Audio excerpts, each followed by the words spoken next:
Bismillahirrahmanirrahim. Wassalatu wassalamu ala rasulillahi wa la hawla wa la quwwata illa billahil aliyyil azim. Assalamualaikum warahmatullahi wabarakatuh. Alhamdulillahi rabbil alamin wa bihi nasta'inuhu ala umuri dunya waddin wa ala alihi wa ashabihi wa man tabi'ahum bi ihsanin ila yaumiddin wa ba'd. Taib, anak-anak sekalian, kita lanjutkan dari poin pelajaran yang kemarin telah kita bahas. Kita sampai di pokok pembahasan tentang ad-daruriyatul khams, yaitu 5 kepentingan dasar manusia. Dan ini 5 kepentingan dasar yang kesemuanya harus dijaga. Karena ketika 5 kepentingan dasar ini tidak dijaga, maka nanti akan munculnya penyelewengan-penyelewengan, kesesatan-kesesatan, kerusakan-kerusakan. Apa saja itu? Ad-din, agama, an-nafs, yaitu jiwa, an-nasl, keturunan, al-aql, aql itu apa? Akal, al-mal, yaitu harta. Bainama yamshi Muhammadun wa ma'ahu usratuhu fit tariq.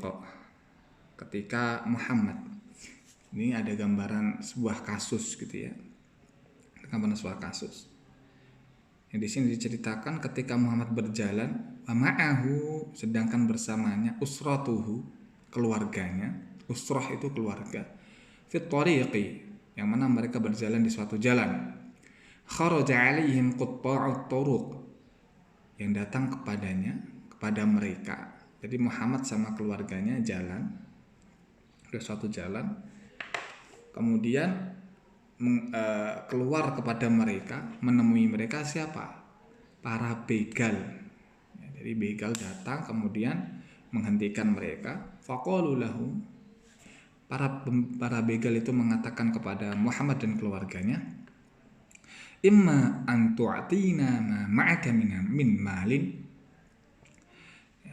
au an na'khudha waladak. Kamu ngasih aku uang, bahasanya ya. Kamu ngasih aku uang atau kami akan mengambil anak kamu. Ya, jadi ada pilihan. Kami ngambil uangmu atau anakmu ku ambil. Kamu pilih yang mana? Ya, kira-kira kalau misalkan dihadapkan dengan pilihan seperti itu, uang atau anak, gitu ya. Famadha yaf'al, apa yang akan dilakukan oleh Muhammad? Wa ayyuhuma yafdi. Dan di antara kedua hal tadi itu, mana yang akan diserahkan? Walimada, pertanyaan lagi, kenapa? Kalau misalkan yang dikasih adalah anak, kenapa kok anak? Kalau yang dikasih adalah uang, kenapa kok uang? Jawaban ini nanti bisa akan kita jawab dengan baik ketika kita sudah memahami ad-daruriyatul khams, yaitu 5 kepentingan dasar manusia. Awalan, ta'rifud daruriyah, daruriyat, yaitu makna daruriyat. Ad-daruri fil lughah, daruri ditinjau dari makna bahasanya. Nisbatun ila darurah, yaitu dinisbatkan kepada kalimat darurat. Kalau bahasa kita ya, darurat. Wahiyya al-hajatu. Darurat itu apa? Adalah sebuah kebutuhan. Ya, seperti misalkan manusia lapar, sangat kelaparan. Berarti ada suatu kebutuhan yang dia inginkan untuk bisa terpenuhi, yaitu apa? Makan. Wal ittiraru, yaitu mendesak, sesuatu yang mendesak. Darurat itu sesuatu yang mendesak. Wal ihtiyaju ila syai'i, yaitu kebutuhan terhadap sesuatu. Asumiyat bidzalik, dikatakan seperti itu, dinamakan seperti itu, li annal hajata la tandafi'a illa bihusuliha. Dikarenakan kebutuhan itu tidak akan terpenuhi kecuali dengan mewujudkannya. Ya. Jadi ketika sesuatu itu menjadi darurat, maka kita penting untuk mewujudkannya. Orang yang kelaparan, maka penting baginya untuk memenuhi perutnya. Kenapa?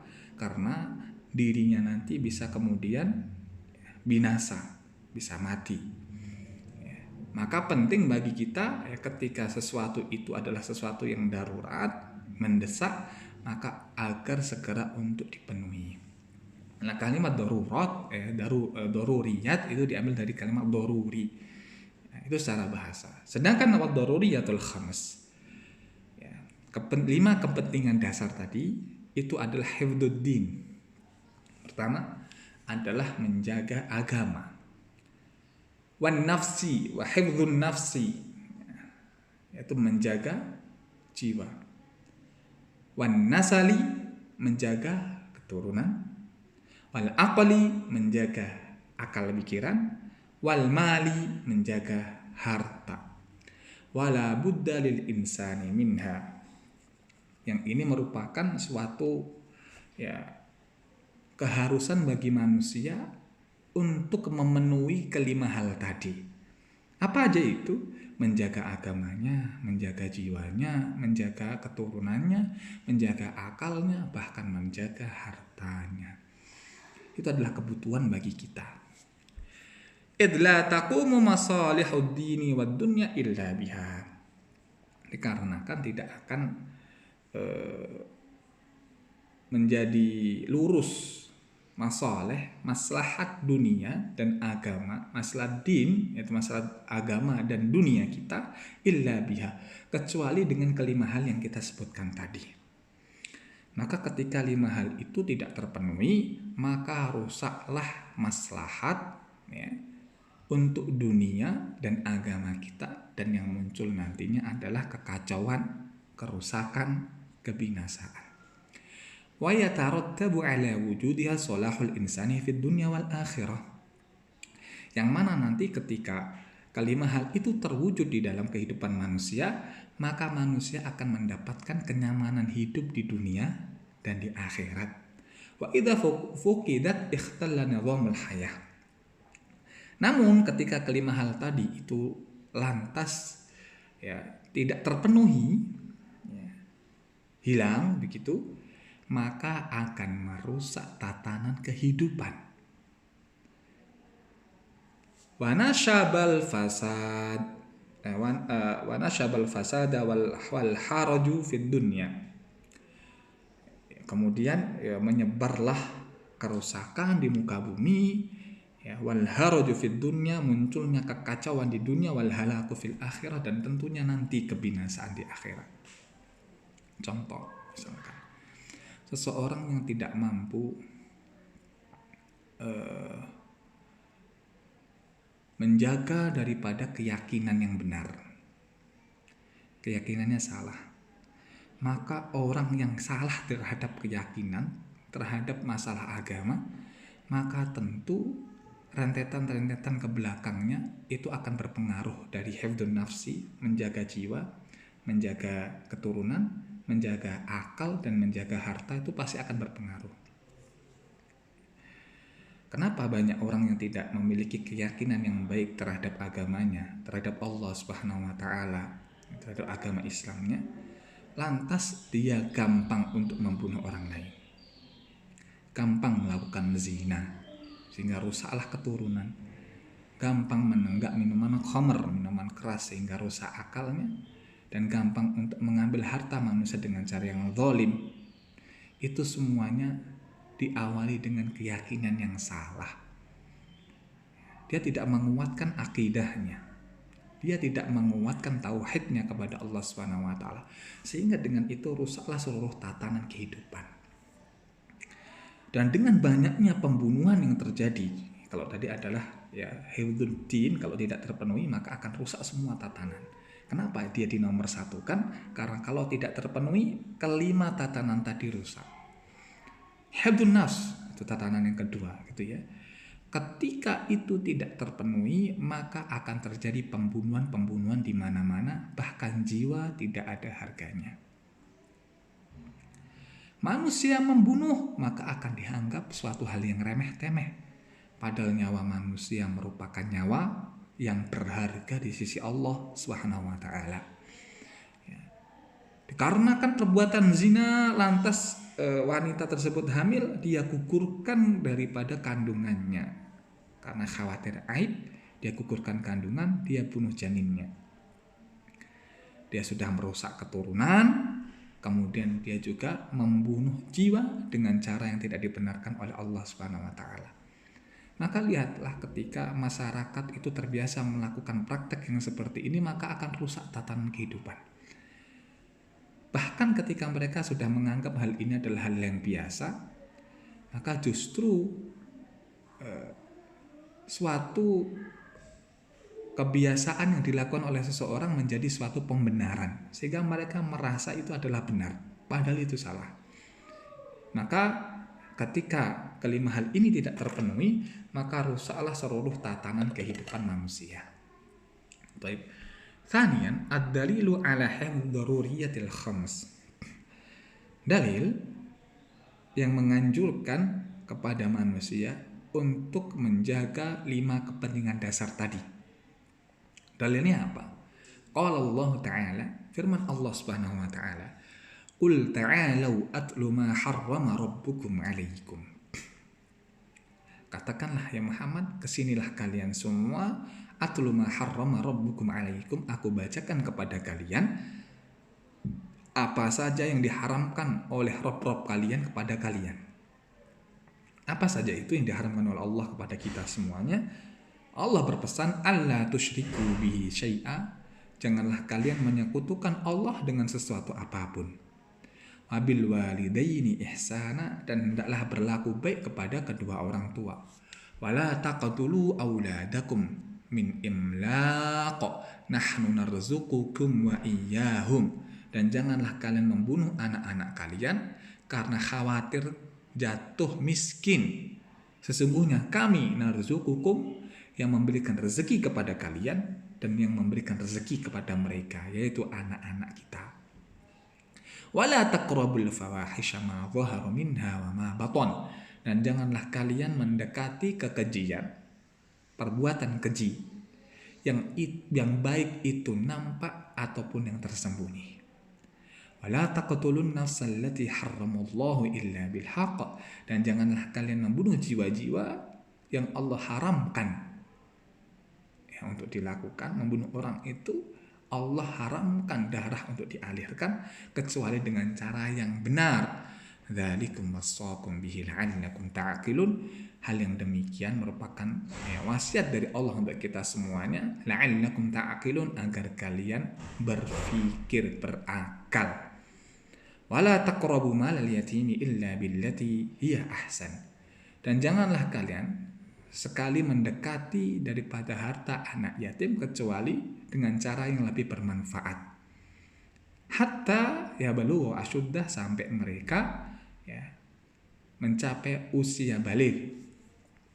Wa auful kaila wal mizana bil qist, dan penuhilah daripada timbangan, kail wal mizan. Mizan itu timbangan, kalau adalah volume.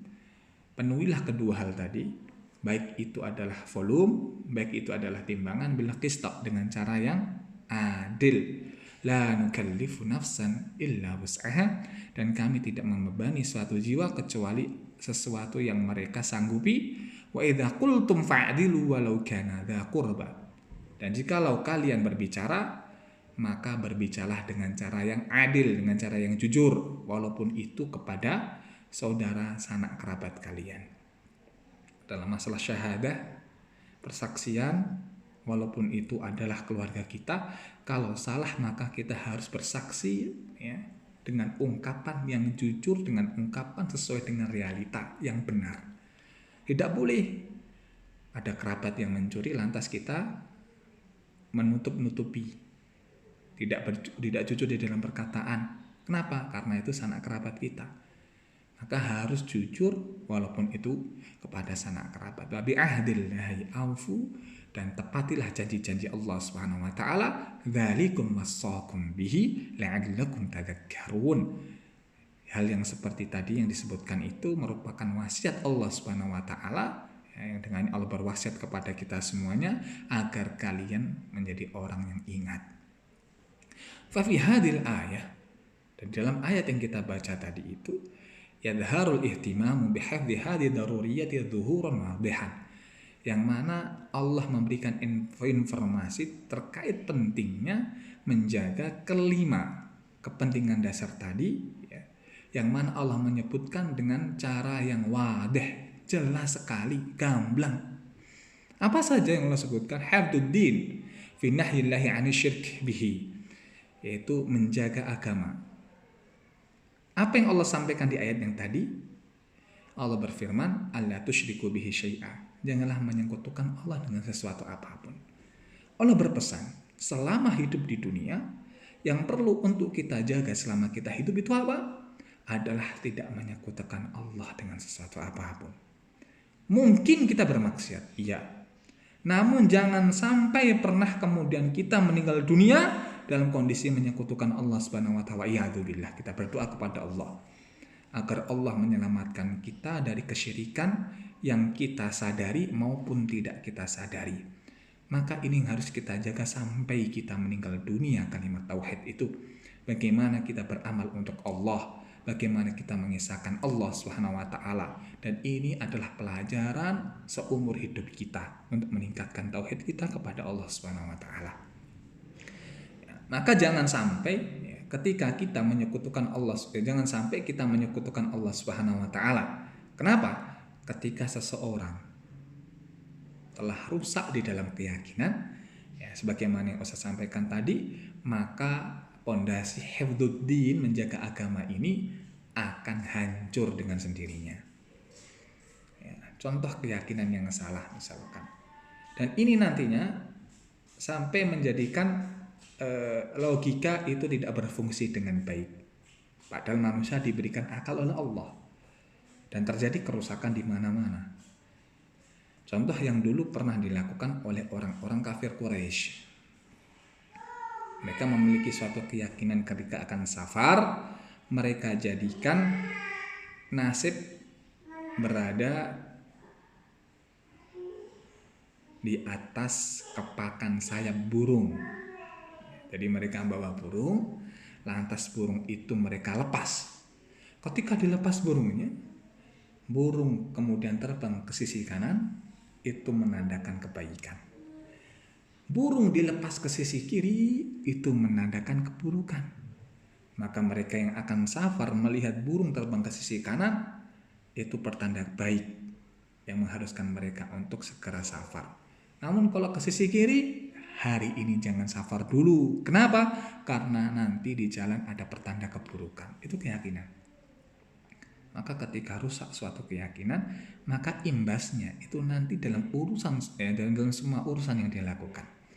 Seseorang tidak berani mengambil resiko, tidak berani safar. Bahkan kalau di Jawa itu ada waktu yang dikatakan geblake mbahe, itu bahasanya. Jatuhnya simbah. Jadi kalau simbah itu meninggal di waktu ini, maka di waktu itu jangan kemudian kita bertransaksi bisnis, khawatir kita nanti akan bangkrut, jatuh, itu pertanda jelek. Ataupun ya sesuatu tersebut dikaitkan juga dengan kondisi alam yang terjadi ataupun makhluk-makhluk yang sekarang bertingkah aneh, misalkan mendengar burung gagak di malam hari di tempat kediaman suatu orang gitu ya, di orang lain, maka kita dapati ada burung gagak yang berbunyi di malam hari, itu pertanda bahwa rumah itu nanti akan ada yang mati. Misalkan, ya, itu tatoyur namanya, menggantungkan nasib kepada siapa? Kepada seekor burung. Kalau sekarang ada di batu akik, dia tidak akan tenang ketika tampil di depan umum, tidak merasa nyaman, tidak merasa tenang ketika akiknya tidak digunakan. Karena dia memiliki keyakinan bahwa penampilan yang sempurna, apa yang pernah dia dapati ketika tampil itu, kesemuanya dikarenakan cincin yang dia pakai. Kalau keyakinan sampai pada taraf yang seperti ini, berarti ada yang masalah dalam keyakinannya. Sehingga nanti akibatnya apa? Dia tidak akan pede ketika dia tampil tanpa menggunakan cincin itu. Seperti yang dulu pernah Ustadz singgung ketika ada sebagian daripada kalian yang menggunakan dream catcher itu ya. Dream catcher itu kita harus marah, betul marah itu. Kalian sebagai santri nggak boleh demikian. Tidur kemudian menggantungkan benda yang ada kayak bulu ayamnya itu ya, bulat-bulat nggak jelas itu. Nah itu maknanya dream catcher itu apa? Dia akan menarik mimpi baik, kemudian dimasukkan melewati lubang, yang ada lubang itu melewati situ, kemudian akan dikirim kepada mereka yang memiliki barang tersebut. Jadi ketika barang itu dimiliki oleh si fulanah, tidur di satu tempat, melewati lubang kecil itu, maka mimpi baik akan dikirim kepada orang tadi. Sedangkan mimpi buruk akan ditangkal. Ditangkal dari apa? Keluar, kemudian masuk lewat lubang itu, kemudian ditangkal keluar. Itu kan kesyirikan. Kita menggantungkan daripada keyakinan kita kepada siapa? Kepada benda mati. Kembali kepada animisme, dinamisme. Benda yang tidak memiliki, tidak bisa memberikan manfaat ataupun madarat sama sekali kepada kita, kita gantungkan daripada keyakinan kita kepada benda itu. Sehingga khawatir pada suatu waktu kita ketergantungan dengan benda itu sampai pada taraf kemudian menyembahnya. Wa iyadzubillah. Itu sebagai pemberi manfaat, Ustaz. Inilah yang kemudian menolak madarat, menolak wabak daripada sesuatu yang harusnya menimpa kita. Wah, ini adalah keyakinan yang dulu ada di kaumnya siapa? Kaum Arab, yang mana mereka kehilangan Tuhannya. Jadi di zaman sebelum Rasulullah Shallallahu Alaihi Wasallam itu hadir, setelah zamannya Nabi Ismail, ada salah seorang pemuka Arab yang bernama Amr bin Luhai al-Khuzai dari suku Khuza'ah, yang mana setelah dia menduduki Makkah dengan melakukan perlawanan kepada suku Jurhum, dia menggulingkan kekuasaan suku Jurhum, lantas menguasai kota Makkah. Dia wajibkan kepada pemeluknya untuk mengikuti apa saja yang dia perintahkan. Lantas Amr bin Luhail al-Khuzai ini tidak mendapati apapun yang bisa dia gunakan sebagai penopang kehidupan. Yaitu apa? Air. Jadi suku Jurhum sebelum meninggalkan Makkah ditutuplah sumber air, yaitu sumber air Zam-Zam ditutup oleh suku Jurhum, sehingga suku Khuza'ah tidak bisa menemukan sumber air tersebut. Lantas menjadikan Makkah sebagai kota yang indah itu kekeringan. Suku Khuza'ah itu kebingungan mencari sumber kehidupan itu, mencari air. Ketika Safar Amr bin Luhail al-Khuzai, dia mendapati di suatu kaum yang menyembah berhalanya, kaum Nuh. Ketika ditanyakan oleh Amr bin Luhail, ini siapa yang engkau sembah? Ini adalah Hubal, patung terbesar. Kenapa engkau menyembah ini? Karena dialah yang mendatangkan air bagi kita. Kaget Amr bin Luhail. Kenapa? Dia memiliki kebutuhan air. Dia ingin mendapatkan manfaat air. Namun, air tidak muncul di kotanya. Dan ini dia mendapati suatu benda yang bisa menurunkan air, menurunkan hujan, memberikan air kepadanya. Kalau itu memang benar bisa memberikan air kepada kami, maka berikanlah kepada saya. Dibawalah pulang itu berhalanya, lantas dia letakkan di Makkah dan dia perintahkan kepada orang-orang untuk menyembah daripada berhala tersebut. Sehingga yang terjadi adalah kesyirikan demi kesyirikan. Maka bahaya kalau seseorang itu sudah rusak keyakinannya, maka rusaknya keyakinan itu akan mengantarkan kepada kerusakan demi kerusakan. Kemudian yang selanjutnya hifdzun nafsi, yaitu menjaga jiwa. Fi qoulihi ta'ala. Hal tersebut ada di firman Allah Ta'ala yang kita baca tadi. Dan janganlah kalian membunuh anak-anak kalian karena khawatir miskin. Perhatikan. Jangan sampai ada keyakinan di dalam diri kita khawatir miskin kalau punya anak. Hati-hati. Kenapa? Karena ini nanti bisa mencacat dan mencederai daripada akidah. Berarti kita tidak meyakini bahwa Allah itu maha memberi rezeki, maha rozak, maha pemurah. Jangan sampai kita kemudian diberikan anak namun khawatir akan rezeki anak. Karena anak sudah ditanggung oleh siapa? Oleh Allah Subhanahu wa taala. Tugas kita hanya beramal, berusaha, ikhtiar. Masalah rezeki Allah sudah nanggung. Maka Allah berwasiat kepada kita jangan sampai membunuh anak dikarenakan khawatir tidak mampu memberikan jatah rezeki kepadanya. Karena yang memberikan rezeki adalah Allah Ta'ala. Wa qauluhu ta'ala. Kemudian firman Allah Subhanahu wa taala, wala taqtulun nafsal lati harramallahu illa bil haqq. Kemudian ada juga di firman Allah, dan janganlah kalian membunuh jiwa-jiwa yang Allah haramkan kecuali dengan cara yang benar. Cara yang benar kemarin sudah kita sampaikan, orang yang riddah dibunuh, orang yang murtad dibunuh, orang yang melakukan zina muhsan, tidak pernah merasakan nikmatnya pernikahan, dia juga dibunuh dengan cara rajam. Kemudian orang yang membunuh orang lain dikisos dengan cara dibunuh juga. Wadzalika bil muhafadzati ala haqqil hayati wal wujudi. Hal yang tersebut kenapa dilakukan oleh syariat? Untuk menjaga kelestarian kehidupan dan keberadaan manusia. Coba sekarang demi untuk mendapatkan kekuasaan manusia saling membunuh, saling menjatuhkan, saling bunuh-membunuh. Dan itu terjadi. Bagaimana dulu invasi Tartar, kemudian invasi dan sebagainya, untuk meluaskan wilayah jangkauan kekuasaan mereka melakukan pembunuhan demi pembunuhan. Dan seakan-akan jiwa kemanusiaannya, naluri kemanusiaannya itu hilang dari diri mereka.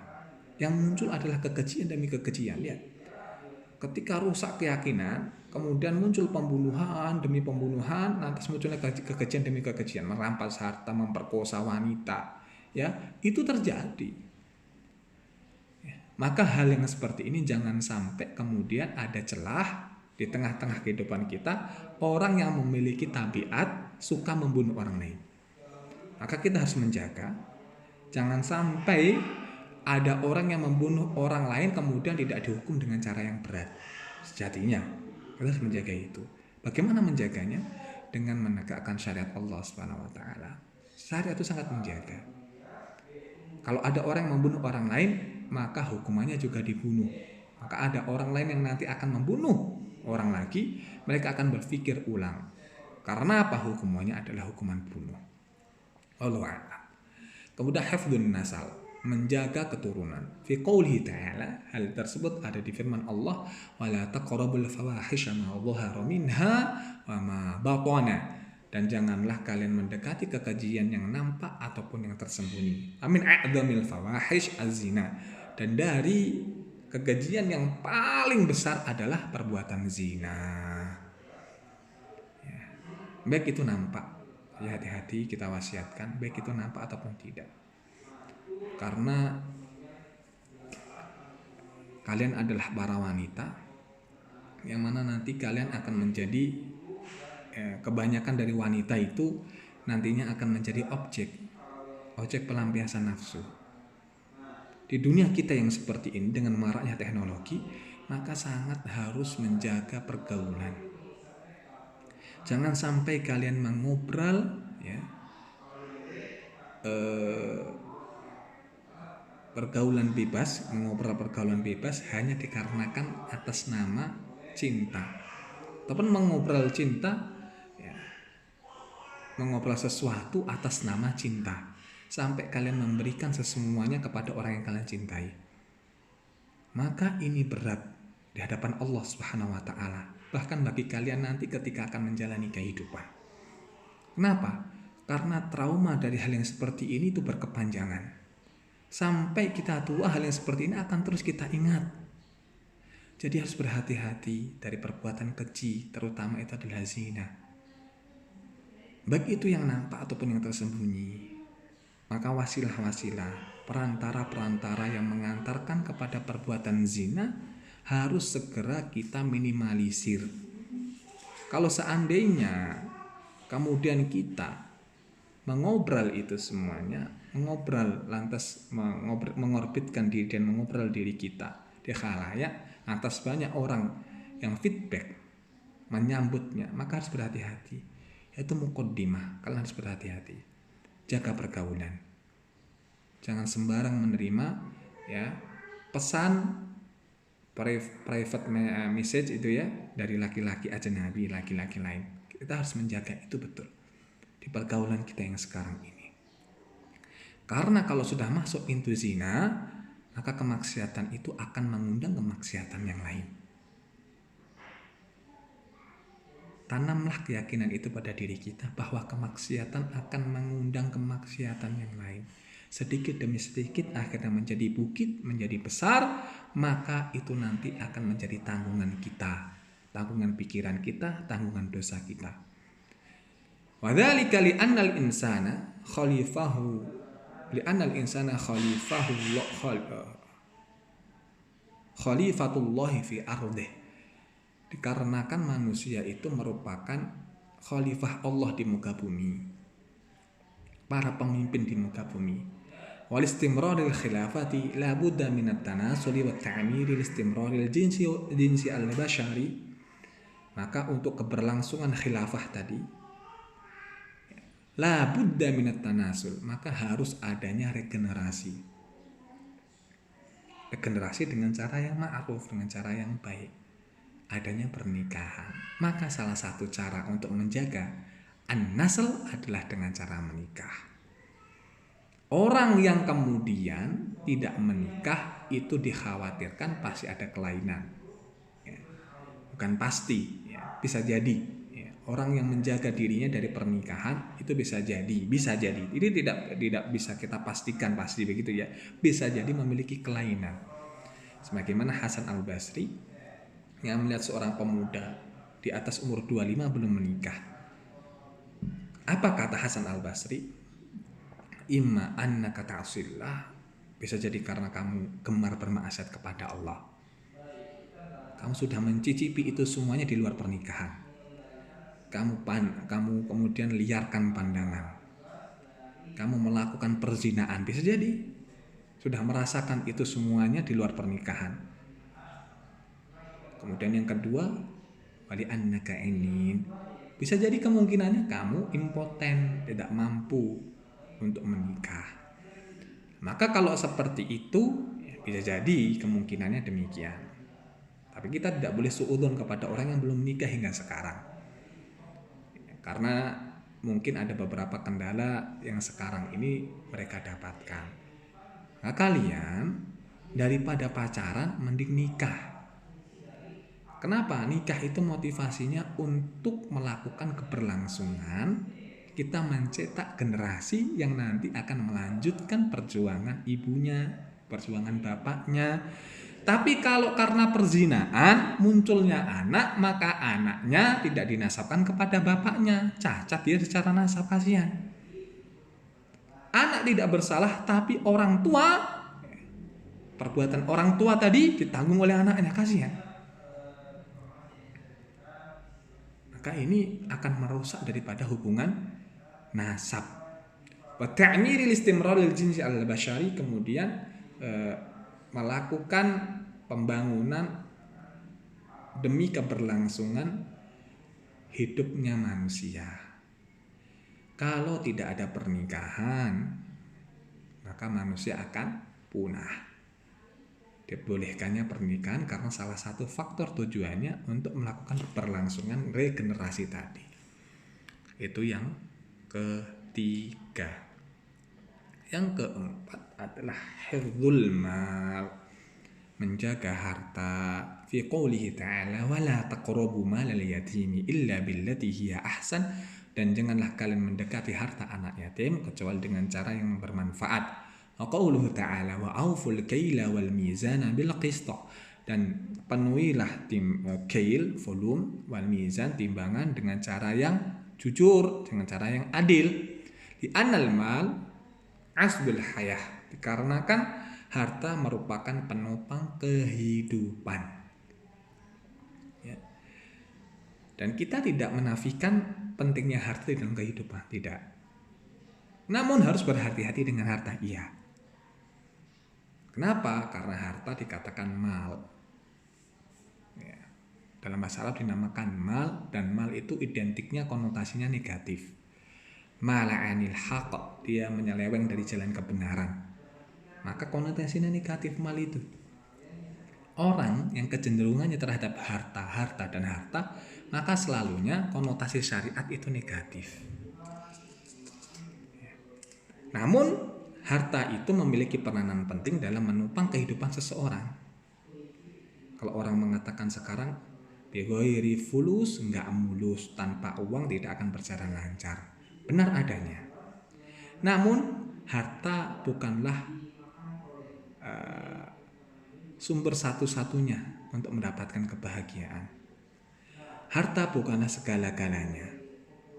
Ingat ya, boleh kita untuk kemudian memiliki keinginan besar untuk mencari harta, namun keinginan itu harus dibarengi dengan keyakinan yang betul terhadap harta. Maka orang yang soleh itu justru dia yang seharusnya memegang harta. Karena Rasul menyampaikan, ini amal malu soleh, sebaik-baik harta yang baik itu di tangannya siapa? Rajulun soleh. Kalau di tangannya orang yang soleh. Karena harta itu nantinya berputarnya kepada sesuatu yang baik pula. Nah, kalau misalkan bisa kalian mengelola harta dengan cara yang ma'ruf, maka pahalanya besar. Wa iqamatu katsirin min sya'airiddin tatawaqqafu 'alal mal. Dikarenakan apa? Pelaksanaan daripada syariat-syariat, kebanyakan syariat Islam itu, syiar-syiar Islam itu berhenti di harta. Harus dengan harta, memerlukan harta. Seperti membebaskan budak, pembayaran zakat, naik haji, kemudian amal-amal yang lain. Itu membutuhkan daripada modal, membutuhkan harta. Maka perlu bagi kita harta itu sebagai sarana untuk mendapatkan kebahagiaan akhirat. Dan harta bukan segala-galanya sekali lagi. Kemudian yang terakhir, hifdzul aql, menjaga akal manusia. Yu'khadhu min majmu'i taklifi bihifdz daruriyatil ukhra. Hal itu diambil dari sekumpulan taklif, pembebanan yang tadi, yang Allah sampaikan di ayat tadi. Itu kan beban semua. Allah perintahkan jangan menyekutukan, jangan membunuh, jangan ini, jangan ini, jangan ini. Itu kan beban. Perintahkan beban yang harus dikerjakan. Yaitu apa? Dengan menjaga 5 kepentingan yang lain tadi yang kita sebutkan itu.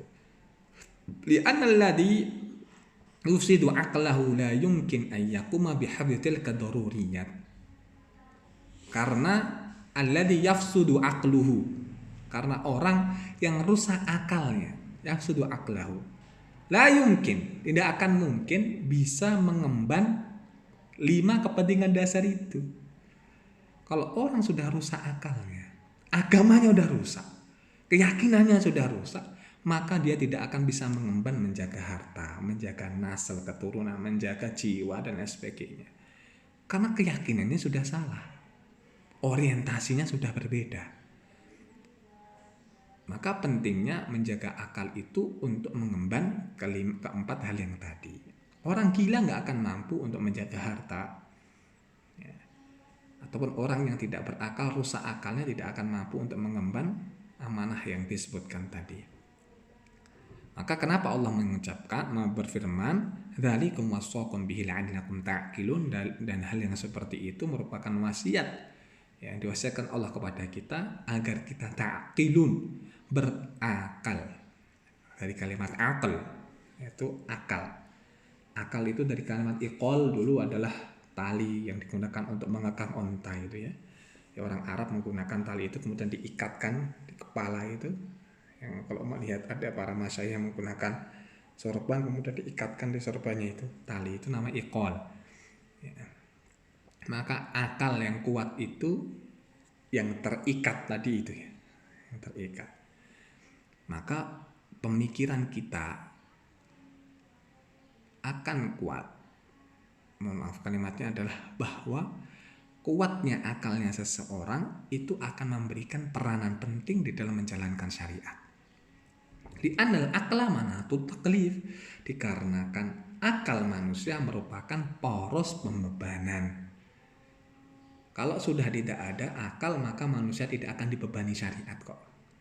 Orang edan, orang gila, gak wajib sholat. Orang gila, gak wajib zakat. Wong jaga dirinya aja gak bisa. Mengenali dirinya saja gak tahu. Nah ini maka akan hilang pembebanan kewajiban terhadap dirinya. Orang gila membunuh orang lain, dia tidak dikisos karena orang gila. Wala yatahaqqaqud din alladhi irtadahu Allah li'ibadihi illa fi man yatamatta'u biquwahul aqli as-salimah. Maka tidak akan terwujud agama yang diridai Allah Subhanahu wa taala untuk hambanya kecuali dengan akal yang sehat dan dengan akal yang kuat dan sehat.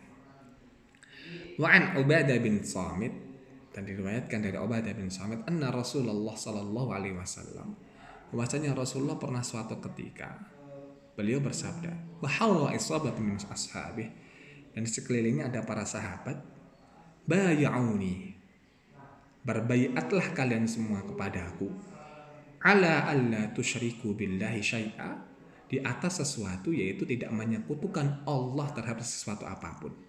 Berbaiat untuk tidak menyekutukan Allah. La ilaha illallah. Wala tasriqu, dan janganlah kalian mencuri harta orang lain. Hifdzul mal, menjaga harta. Wala taznu, dan janganlah berzina. Wala taqtulu auladakum, dan janganlah membunuh anak-anak kalian. Wala ta'tu bi buhtanin taftarunahu baina aydikum wa arjulikum, dan janganlah kalian membuat kebohongan yang diada-adakan di antara tangan dan kaki kalian. Mungkin ada orang yang berbohong untuk mengadu domba orang lain, mengada-ngadakan berita, mengada-ngadakan informasi.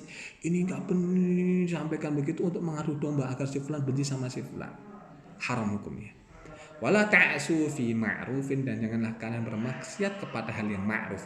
Faqad bai'a as-sahabatu Rasulullah sallallahu alaihi wasallam ala hadhihi daruriyatil khams, dan para sahabat itu berbaiat kepada Rasulullah untuk menjaga 5 kepentingan dasar yang kita sebutkan tadi. Kemudian yang ketiga, tartibud daruriyatil khams. Ya, maka tertibnya, urutan-urutan 5 kepentingan dasar. Itu yang pertama apa? Ya, kita sebutkan langsung, yaitu hifdzun nafsi. Setelah hifdzuddin, ya, yang pertama adalah hifdzuddin, menjaga agama. Kemudian yang kedua adalah hifdzun nafsi, menjaga jiwa. Agama sama jiwa penting mana? Penting agama. Maka mungkin daripada kita menyerahkan agama kita, mendingan kita mati. Bisa jadi.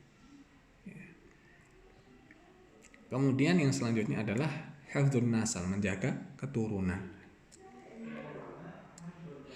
Kemudian tsummal aql, baru akal, kemudian tsumma hifdzul mal, kemudian menjaga harta.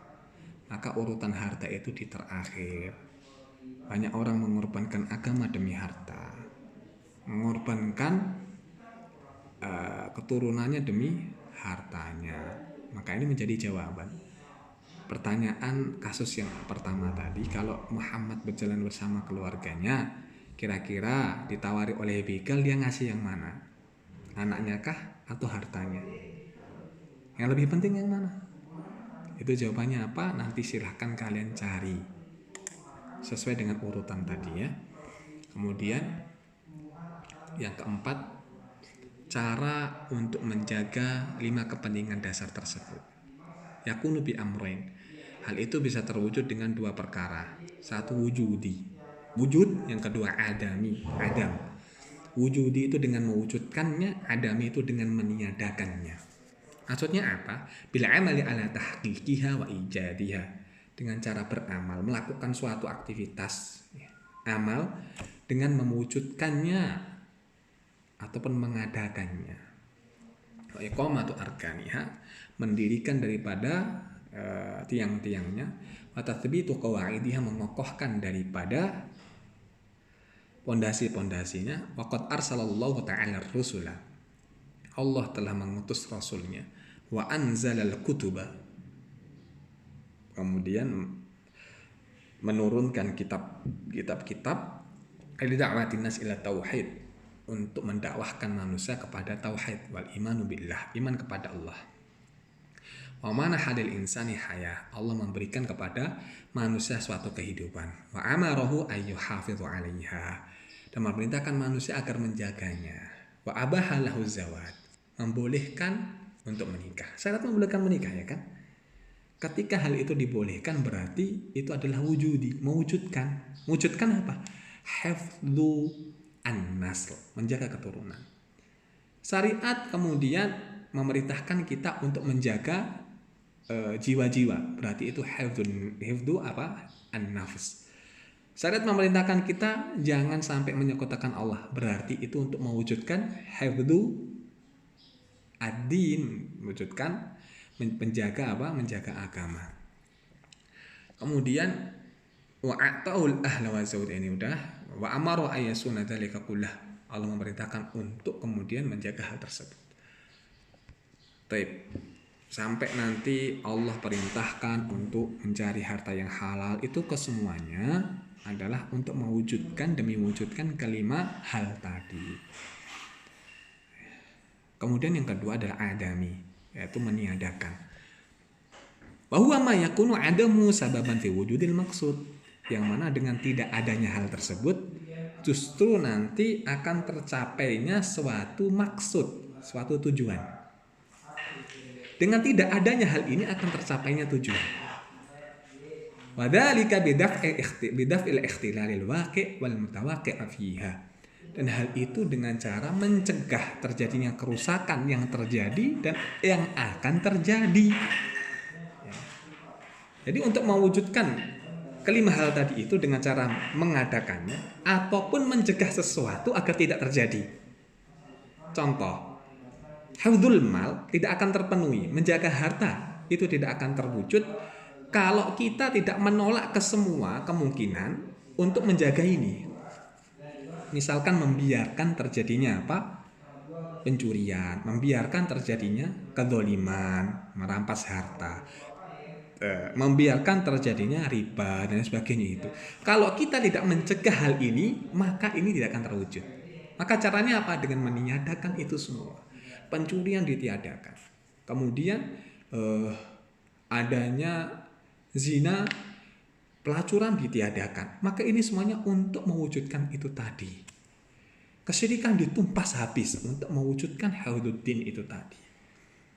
Maka ini dua hal cara yang dilakukan untuk mewujudkan, yaitu ad-daruriyatul khams, 5 kepentingan dasar bagi kehidupan manusia. Baik, ini sedikit yang bisa saya sampaikan. Semoga kalian paham dengan baik. Al-haqqu min rabbika fala takunanna minal mumtarin. Mohon maaf atas silap kata. Semoga apa yang kita sampaikan pada hari ini bisa dimengerti. Lantas nanti bisa kalian pelajari. Kalau ada pertanyaan silahkan ditanyakan di forum kelas. Kita kembalikan kepada kalian semua. Wabillahi taufiq wal hidayah. Assalamualaikum warahmatullahi wabarakatuh.